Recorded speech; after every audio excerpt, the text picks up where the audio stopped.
I'm Grant Lumen. I'm a composer and I currently go to school at Yale. I'm Sirja Mironen. I'm a cellist and I study at the Sibelius Academy. I'm Connor Abbott Brown. I'm a composer. I'm based out of Boulder, Colorado. I'm Onur Yildirim. I'm a composer. I go to Columbia University. I'm Heidi Hassinen. I'm also a composer and from Sibelius Academy. I'm Julian Altman. I'm a violist at McGill University. I'm Holly Workman. I'm a violinist and I'm doing my master's at the Eastman School of Music. I'm Aaron Wolf. I play the cello and I go to Juilliard. I'm Chandler Yu. I'm a violinist. I went to the Colburn Conservatory and am now at Rice University. Like, composers would come forward with an idea, and then Anssi and Magnus would kind of work with us to make it come to life. And they would give us suggestions, and we would try out all these different techniques, all these different ways to play this. And yeah, it was just experimenting with each other and getting to know each other through our music. It's really fun. I think it really reconceives the compositional process as a collaborative one. Composers tend to be very secretive about their processes. We don't like to show our music to anybody until the product's already completed. But here, I mean, day one we came with the sketches and we bounced ideas off each other.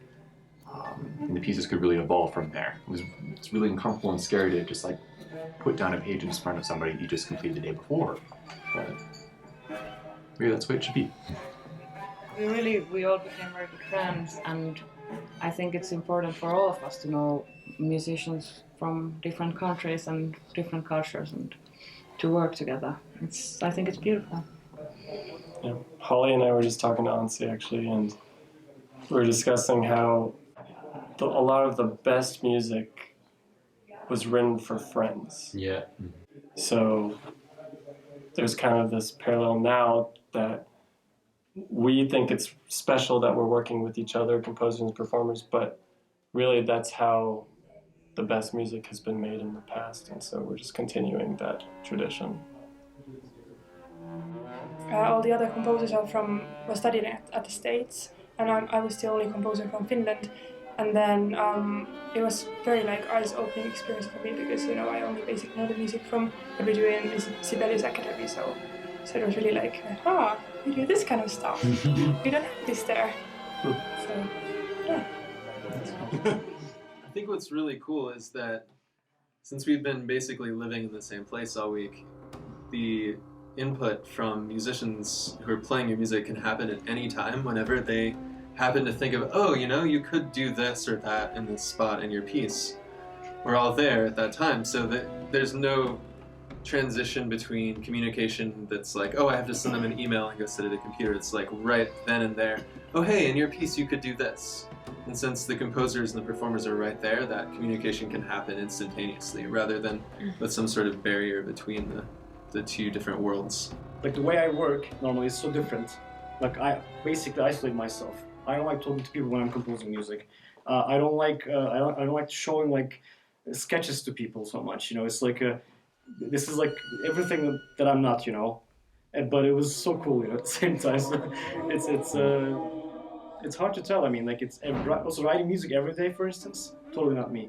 I'd rather not write music for 5 days, and one day I work the whole day and stuff. So and when I first came, maybe for during the first 2 days, 3 days, I was a little frustrated. It's just something wasn't working for me. But then everything started coming together. It was amazing. I think it was part of their plan, though. It's 100%. Because when we went for our first lesson with Saariaho, and I have to say for us, string players, it was very important part of this also, to play Saariaho or Lindberg. That we would really big thing for us. Anssi is really fantastic with teaching these techniques and all this music, and it was very important. But also, when we came to the first meeting with Anssi, we had no idea, should we be able to play this through now? Should we perform this in masterclass? And then he was like, okay, so let's go through, you do have questions so that we can meet tomorrow. And we were all like, yes! We have time to prepare! Yeah. But I think it was part of their plan to make us feel more creative, to exactly know what we should be doing and how we should prepare. So that there was this little tension when we came here. Yeah.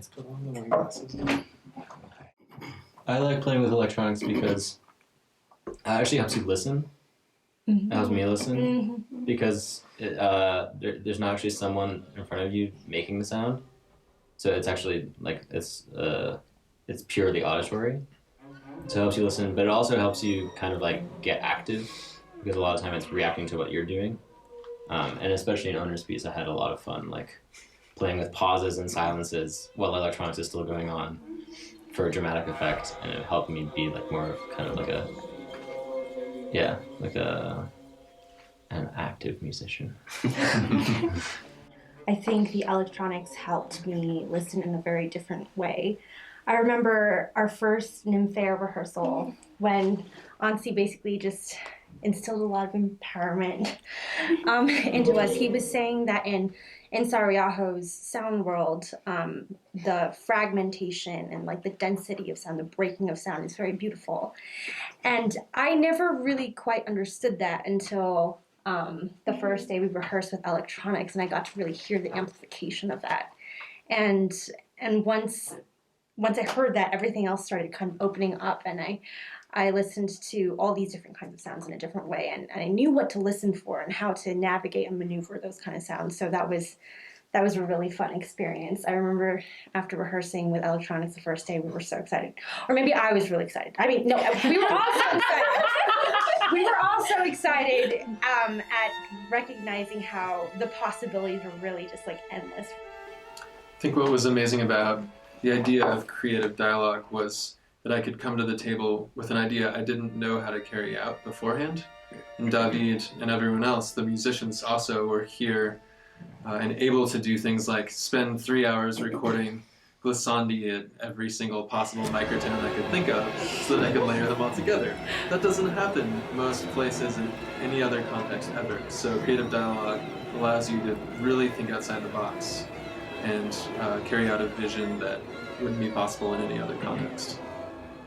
I mean, for me, there at least if I talk about this piece that I wrote here, I mean, the plan was clear for me, but the execution part wasn't so clear because I needed to hear like, so I had like in theory like I thought like a certain technique would realize the sound that I had in mind, but it didn't work sometimes. And like, you know, for instance, especially with Chandler, like we tried a couple of ideas, you know, like that was like I hadn't tried these ideas on a violin, so what I heard from her significantly altered like my plans.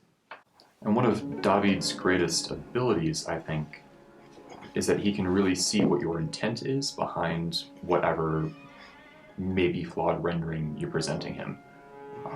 Because when we work with electronics, we're taking these very abstract ideas and thoughts and sounds inside of our heads and putting them into a very concrete form, often using tools that somebody else developed. But David can listen to your work in progress and he can say, oh, I know where you're trying to go with this. I know you're not quite there yet with the technique, but here's a way that I can help you get to that sound you hear in your head that you don't quite have yet. A lot of what was new for me was just how to approach like working on a piece that is new, how to approach a piece that has a lot of things you've never done before in it. And I think this program gave a lot of space to like ask questions about how are we going to put this together and like how are we going to build this without it being in a pressurized situation where you're like, okay, the concert's in 2 days and you know we need to get this together kind of thing. Which is really interesting because we did have like the concert like looming over us, but there was never this kind of feeling of pressure and this like urgency to, oh my gosh, we have to go together and we have to make it perfect and all this kind of. It was always a conversation. Yeah.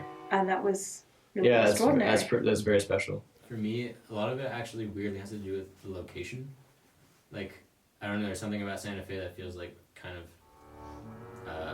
calm and like serendipitous, but also like a little bit thorny, like, and just kind of like dangerous in a way, and like kind of trying to juggle all those atmospheres or like balls at once. That's how it felt. Not so many teachers are so fond of teaching so detailed stuff like how to produce a certain kind of noise, for example. And it was amazing to have this kind of thing like that you're really getting into what we are looking for with our ear here. That it's not like press and scratch and this kind of violent way, but really like what do we want to hear in the sound? There can be so many flavors, and we do that when we play Debussy or when we play Bach, but often when we get a contemporary piece, then we just look at it and we're like, okay, scratch. But here I think we really managed to do something much more flavorful. Exactly. Yeah. That's really cool because, I mean, teachers have been talking about these kind of sounds and how to produce a certain aspect of this flavor and whatever you're talking about. But a lot of the time, they're not so open to this individual approach that Anssi and Magnus and David are so excited about. And they're so open to just going, we've got these individuals here, and we're going to allow them to explore every possibility that they can possibly come up with, and then we're going to add a few extra, and then we're going to like lead them on this tangent and let them go on this adventure and this adventure, and that has been the most exciting thing for me, is seeing this kind of open approach to education where all of us are coming out going, okay, so anything's possible. Like before it was just like, okay, yeah, this could be a possibility, but now it's just like open slate. It's really in cool. everywhere. It has been an amazing experience. I wish composers and performers got to work like this more often. I wish that was a value in the community of Western classical music, I suppose we could call it that, to get performers and composers together to collaborate like this all the time. Reflecting on the last 10 days, I really think of the idea of safe space and how important that is for development and, for growth and progress. So, creative dialogue to me is all about this evolution of our art form, and that every year, if it's different, it's actually evolving to be more relevant every time, because society's changing, we're changing, the art form is changing, and so every time it happens, everything that happens within this creative dialogue program is evolving in its own right, and I think the mentors are really open to that idea, and I think that that's what it's about.